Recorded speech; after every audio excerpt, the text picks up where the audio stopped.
Assalamualaikum warahmatullahi wabarakatuh. Selamat pagi adik-adik dokter muda. Pagi ini kita akan belajar tentang stroke perdarahan intrakranial.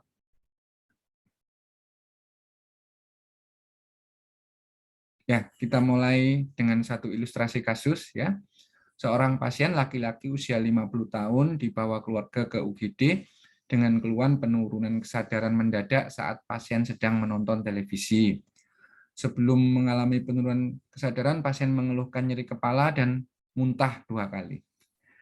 Pada riwayat penyakit dahulu kita dapatkan pasien menderita hipertensi yang tidak terkontrol, tekanan darah sering mencapai 220/120.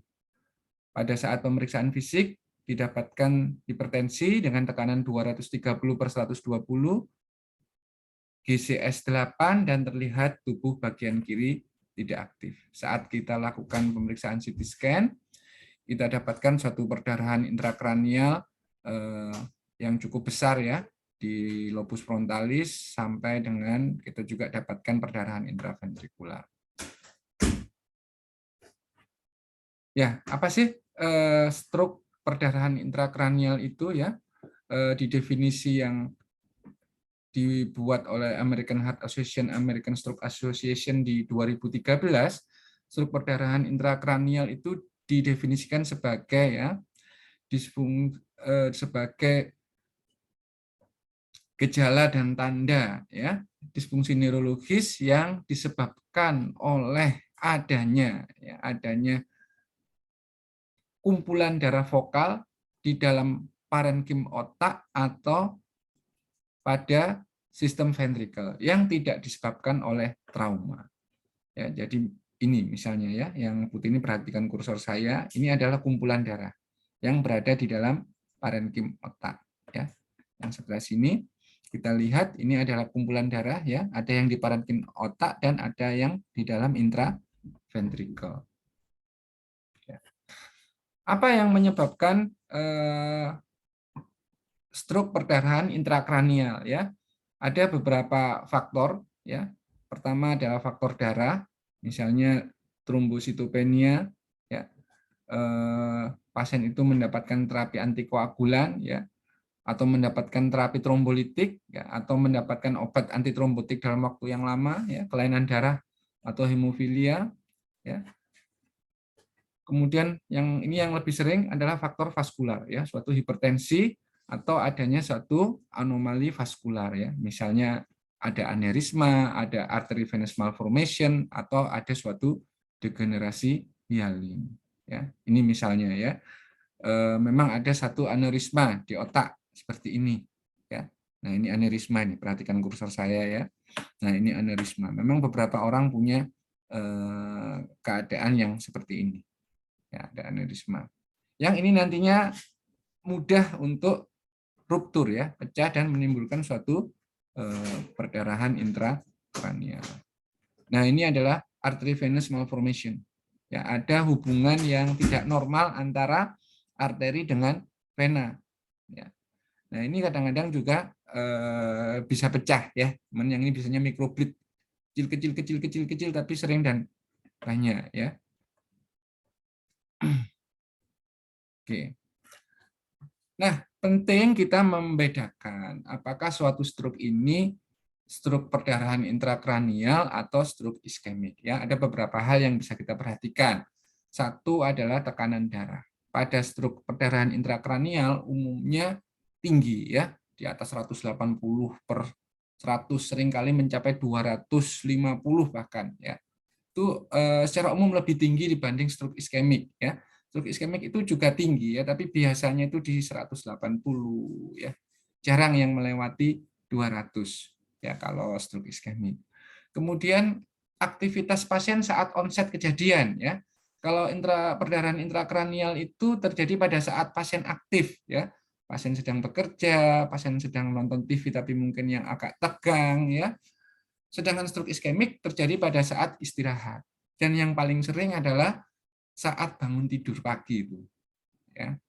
Itu stroke iskemik. Kemudian bagaimana gejalanya ya? Kalau ICH gejala itu adalah sudah maksimal saat kejadian. Misalnya pasien itu langsung mengalami kelumpuhan atau mengalami hemiparesis dengan skor misalnya 1. Ya, saat itu juga. Sedangkan pasien pada stroke iskemik itu kadang-kadang kita dapatkan anamnesis bahwa gejala itu terjadi gradual, ya, misalnya seperti ini. Saat pagi pasien itu sudah merasa lemah tangan dan tungkai sebelah kiri, ya, tapi masih bisa berjalan walaupun pincang. Kemudian agak siang sedikit, misalnya kejadian awal itu subuh ya, pada pukul 6 pagi ya, saat jam sarapan, maka yang tadinya itu masih bisa berjalan walaupun pincang menjadi sama sekali tidak bisa berjalan. Seperti itu misalnya ya. Jadi ada proses lah ya, yang walaupun itu cukup cepat tapi tidak langsung maksimal seperti pada perdarahan intrakranial. Kemudian yang paling penting adalah pada perdarahan intrakranial seringkali kita dapatkan tanda-tanda peningkatan tekanan intrakranial. Apa itu? Ya, mulai dari nyeri kepala, muntah proyektil, kemudian sampai dengan penurunan kesadaran. Ya, nah ini tidak umum kita dapatkan pada stroke iskemik. Ya, keluhan nyeri kepala itu sangat jarang kita dapatkan pada stroke iskemik. Ya, itu demikian pula dengan muntah, apalagi penurunan kesadaran. Ya, itu biasanya tidak terjadi pada stroke iskemik kecuali pada tipe-tipe stroke iskemik yang tipe emboli yang besar. Ya, itu bisa terjadi penurunan kesadaran juga. Ya, nah ini ya. Terakhir tentang penurunan kesadaran ya, pada pasien perdarahan intrakranial itu sangat sering terjadi penurunan kesadaran, pada yang stroke iskemik jarang ya, kecuali pada yang tipe emboli atau stroke iskemik pada batang otak, yang itu juga relatif tidak banyak. Ya.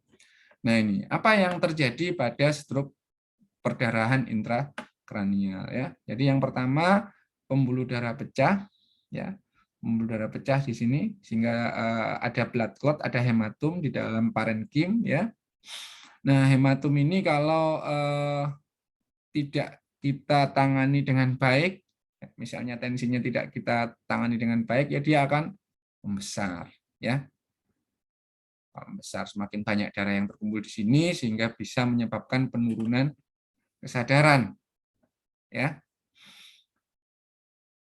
Lalu kumpulan darah ini selanjutnya akan menimbulkan secondary injury ya. Jadi ada ischemic ya, ada ischemic efeknya juga karena tekanan ya, karena inflamasi ya, karena lisis dari sel darah merah yang menyebabkan toksik pada jaringan otak ya, dan kerusakan blood brain barrier yang menyebabkan sitotoksik udin. Jadi pada umumnya pada stroke hemorragik itu ini intinya adalah hematom, tapi di sekitarnya ada edema cerebri, walaupun tidak seluas seperti misalnya pada tumor.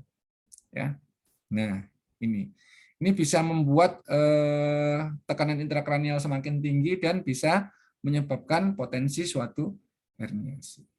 Nah, kalau pasien bisa bertahan, ya bisa bertahan walaupun mungkin tanpa operasi atau bagaimana, ya akhirnya juga akan sembuh ya, darah akan kembali di reabsorpsi ya, walaupun pasti akan menimbulkan cacat ya, sequelae ya, seperti itu.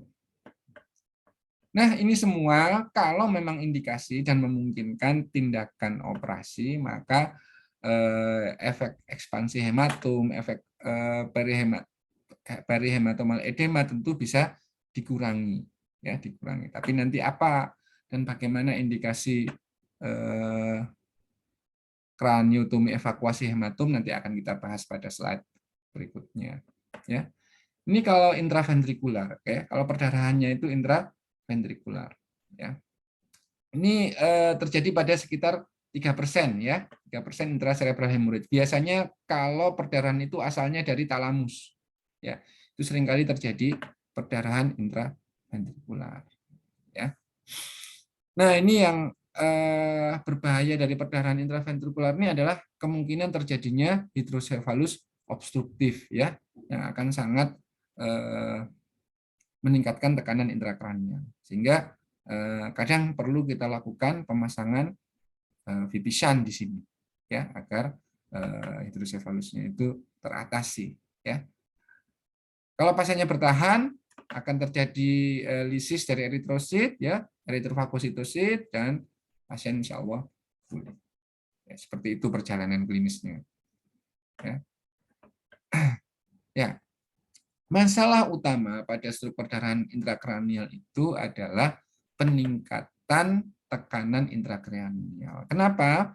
Karena rongga kepala kita itu, ya, volume dari isi tengkorak kita itu adalah tetap, ya, 1.300, kira-kira 1.200 sampai 1.300 cc, ya. Tidak bisa lagi melebar karena otak itu kranium itu adalah suatu tulang yang sudah solid, ya, sudah kaku. Dia tidak bisa lagi melebar seperti pada bayi baru lahir, ya.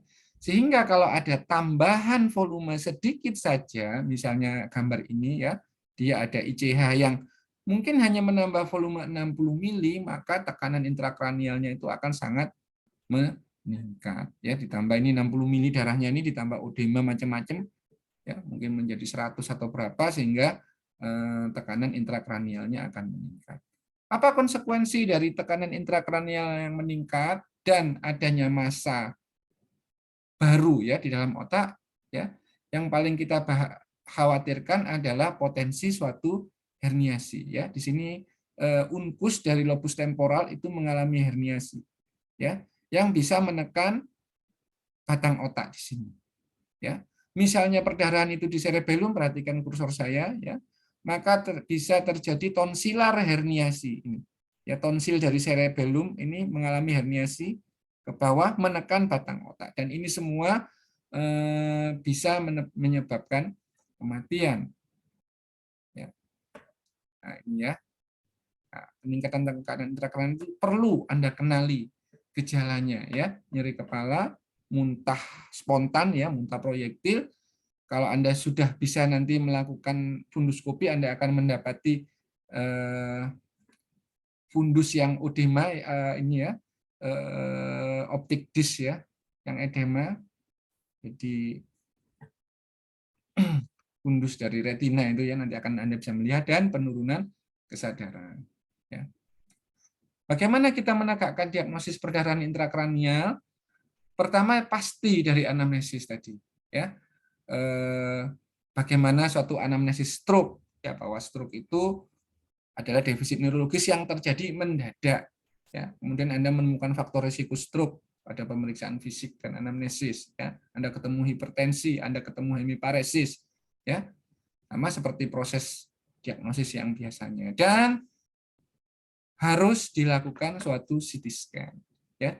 Saat ini untuk diagnosis stroke itu sebetulnya mutlak kita perlu CT scan, ya, karena CT scan dengan cepat bisa membedakan apakah ini stroke iskemik atau stroke hemorragik. Kalau tidak punya, ya apa boleh buat, ya, berdasarkan anamnesis Anda melihat bahwa tensinya sangat tinggi, terdapat tanda-tanda tekanan intrakranial, kesadaran menurun, kemudian Anda scoring misalnya dengan Sirirat skor, Anda mendapatkan skor lebih dari 1, maka dengan keterbatasan itu kita masih boleh menegakkan ini adalah suatu stroke perdarahan intrakranial. Ya. Nah, ini, ya, ini di lobus frontalis misalnya, ya. Ini di cerebellum misalnya, ini di pons misalnya, seperti itu. Ya. Ini perdarahan intraventrikular, ya. Ini perdarahan di kapsula interna dengan volume yang kecil saja. Penting sekali CT scan itu, ya. Karena satu stroke perdarahan yang kecil misalnya seperti ini pada kapsula interna ini tentu tidak akan meningkatkan tekanan intrakranial, pasiennya mungkin tidak nyeri kepala, ya, pasiennya juga tidak muntah, ya, pasiennya juga tidak ada optik disc edem, ya, jadi mirip-mirip dengan stroke iskemik. Padahal nanti terapinya akan sangat berbeda, ya. Jadi sehingga penting, ya, kalau misalnya Anda semua tinggal di Banjarmasin, maka kalau ada pasien yang stroke, Anda mengirimnya ke rumah sakit yang memiliki fasilitas CT scan. Oke, setelah kita melakukan suatu diagnosis, bagaimana kita memanage perdarahan intrakranial ini ya. Langkah-langkahnya, langkah awal tentu adalah penanganan di UGD. Ya. Kemudian kita harus mencoba agar tidak terjadi penambahan volume darah. Ya. Tata laksana penanganan intrakranial, terapi suportif, rehabilitasi, dan terakhir adalah manajemen secondary prevention. Ya, kita mencegah agar stroke itu cukup hanya satu kali. Apa yang Anda lakukan di ruang unit gawat darurat? Ya, satu, stroke seperti gawat darurat lain. Ya, Anda harus mengamankan airway, breath circulation-nya, biasanya diamankan dulu ya. Jangan sampai pasien itu mengalami hipoksia gara-gara penurunan kesadaran, lidahnya turun atau banyak cairan di tenggorokannya Anda biarkan ya, jangan sampai seperti itu. Tangani ABC-nya dengan baik ya, pasang IV line, cairan yang dipilih ya adalah normal salin ya. Rawat bladder and bowel-nya. Kalau ada retensi urin cepat lakukan kateterisasi ya. Head CT ya, CT scan kepala itu wajib ya, mandatory, harus dilakukan ya. Setelah itu boleh dilengkapi yang lain-lain ya, misalnya fototorak ya, laboratorium ya seperti darah rutin, glukose ya, elektrolit, liver function test, dan renal function test. Lab sederhana ini membantu ya, misalnya pada pemeriksaan darah rutin. Kalau Anda dapatkan pada pasien stroke itu leukositosis, sedangkan Anda tidak mendapatkan tanda-tanda infeksi lain, maka itu terduga ya, terduga ini adalah suatu stroke hemorragik ya. Glukosa tentunya penting ya untuk menyingkirkan kemungkinan hipoglikemi misalnya. Ya. Untuk menghandle misalnya ya, untuk menangani kalau memang ternyata pasien ini ada komorbiditas diabetes ya. Elektrolit ya.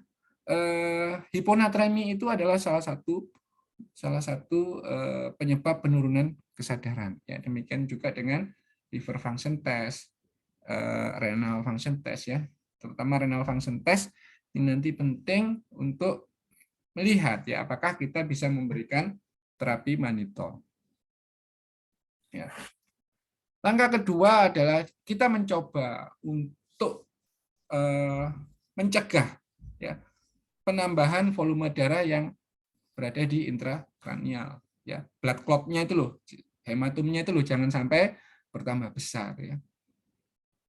Ya, di sini yang paling penting adalah penanganan tekanan darah, karena tekanan darah sistolik itu sangat berhubungan dengan peningkatan volume hematum. Ya. Nah, nih ya, hati-hati dengan tekanan darah. Ini adalah satu struk perdarahan ya. Di 3 jam pertama ini hanya seperti ini. Volumenya kira-kira mungkin hanya 10 cc ya. Karena penanganan tekanan darah yang tidak baik, maka dalam 6 jam volumenya sudah berubah sekitar 40-50 cc ya. 3 jam pertama ini mungkin GCS-nya masih 14 ya, tapi dalam 6 jam GCS-nya mungkin turun menjadi hanya 10 atau 9. Ya, jadi ini hati-hati sekali dengan tekanan darah ya. Ya, dalam guideline perdarahan intrakranial, tensi 150 sampai 220 itu harus diturunkan ya, dengan target sekitar 130 per 140.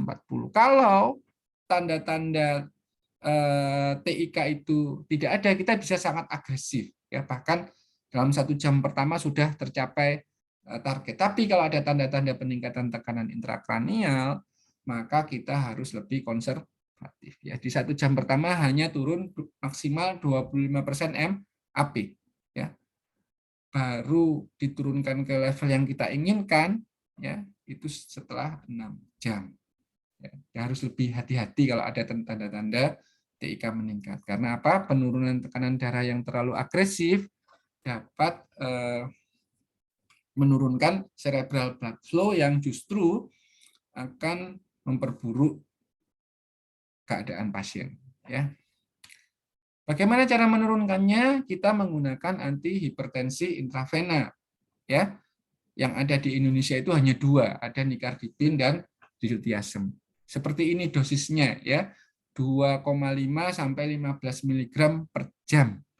Dititrasi, jadi mulai 2,5, 15 menit naik 5, ya, 15 menit lagi naik 7,5, seperti itu, ya. Harus dihitung, nanti Anda lihat nicardipin itu 1 ampul berapa miligram, ya, diltiazem itu 1 ampul berapa miligram, ya, tolong diperhatikan. Anda bisa berlatih di stroke center nanti, dicoba-coba belajar, ya, jangan hanya melihat teori, lakukan, ya, dengan bimbingan dari senior-senior dan perawat yang sudah berpengalaman di sana. Apakah pemberian asam tranexamat itu efektif, ya?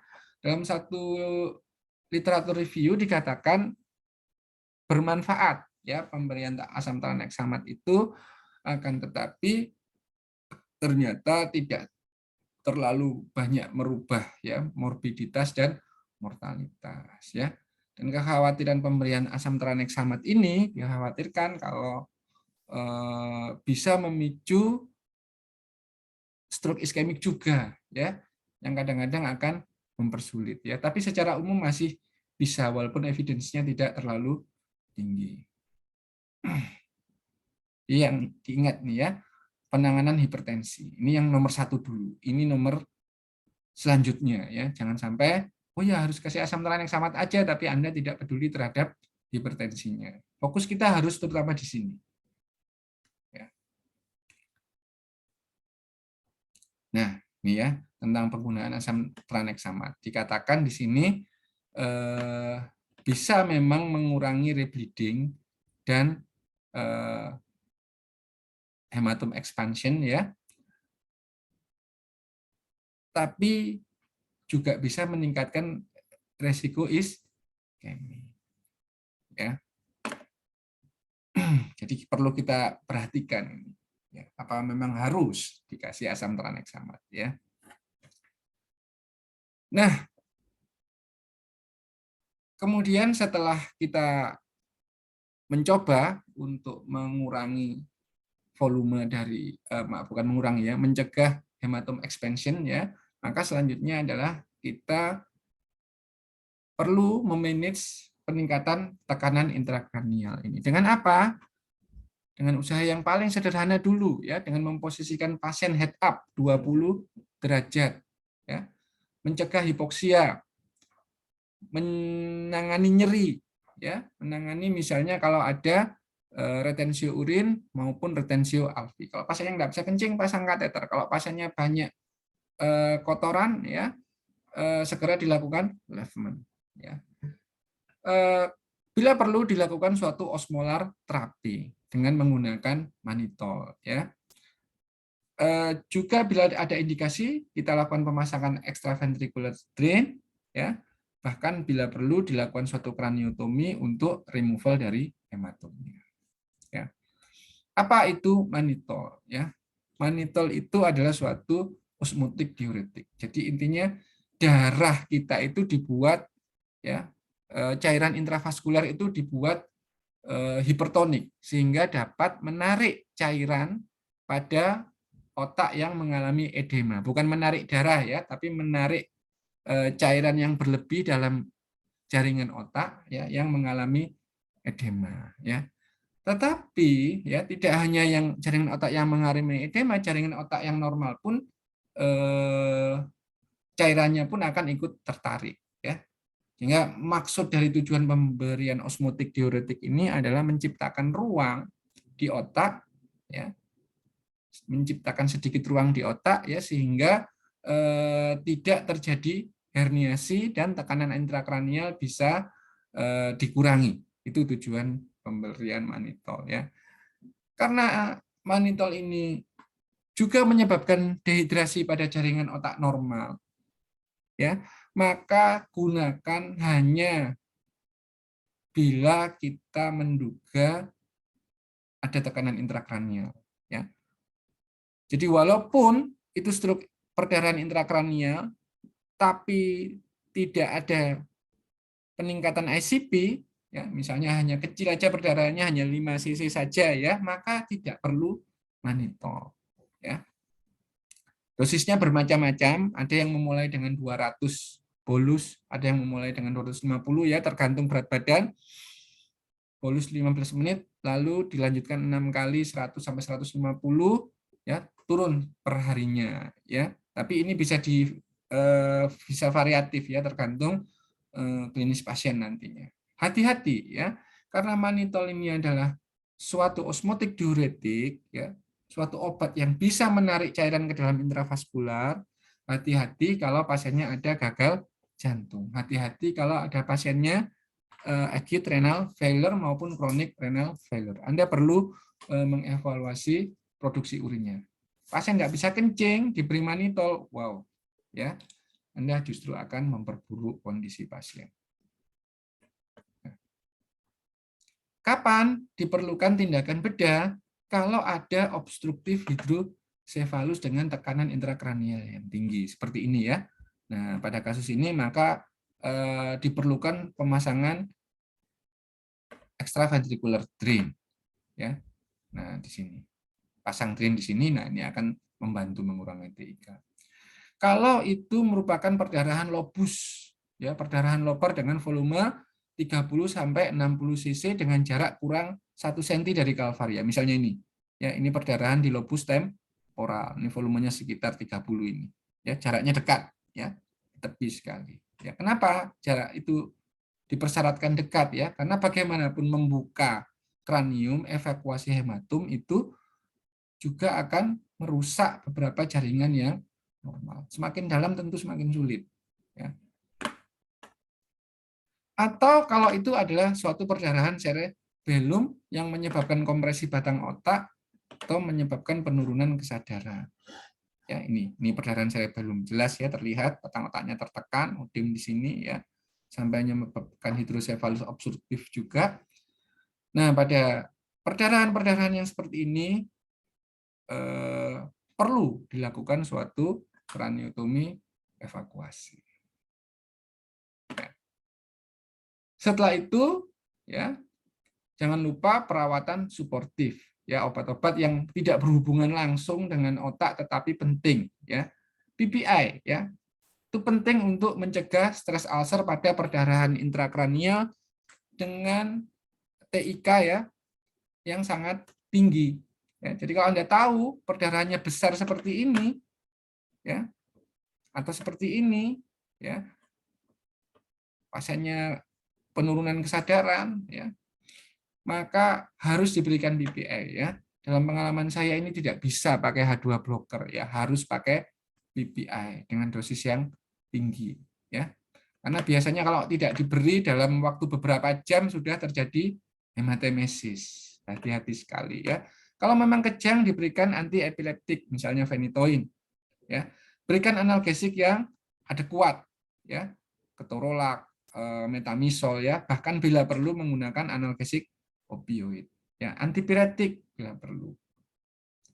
Antibiotik perlu diberikan kalau memang kita melihat adanya tanda-tanda infeksi, ya, misalnya pasiennya demam, kemudian terdapat ronki pada kedua paru, ya, misalnya sudah terjadi pneumonia aspirasi, tentu harus kita rawat, ya. Dan jangan lupa nutrisi. Pasien stroke sebagaimana pasien yang lain perlu nutrisi yang baik, ya. Kalau pasiennya masih sadar dan bisa makan oral, ya oral. Tapi kalau memang terjadi penurunan kesadaran, jangan ragu untuk memberikan via selang nasogastrik, ya. Rehabilitasi, ya, perlu dilakukan bahkan sejak awal, ya. Walaupun itu sekedar proper positioning, ya, artinya meletakkan pasien dengan posisi yang baik di ranjangnya, itu sudah bagian dari fisioterapi, ya. Passive exercise, ya, tangan-tangannya, jari-jarinya digerakkan oleh caregiver, ya, atau oleh fisioterapis, itu sudah bisa dikerjakan sejak awal, ya. Chest fisioterapi untuk mencegah pneumonia, mencegah dekubitus, ya, sampai pada bila pasiennya sudah siap maka diajarkan untuk mulai facilitating movement ini ya, mulai bergerak, mulai mengaktifkan.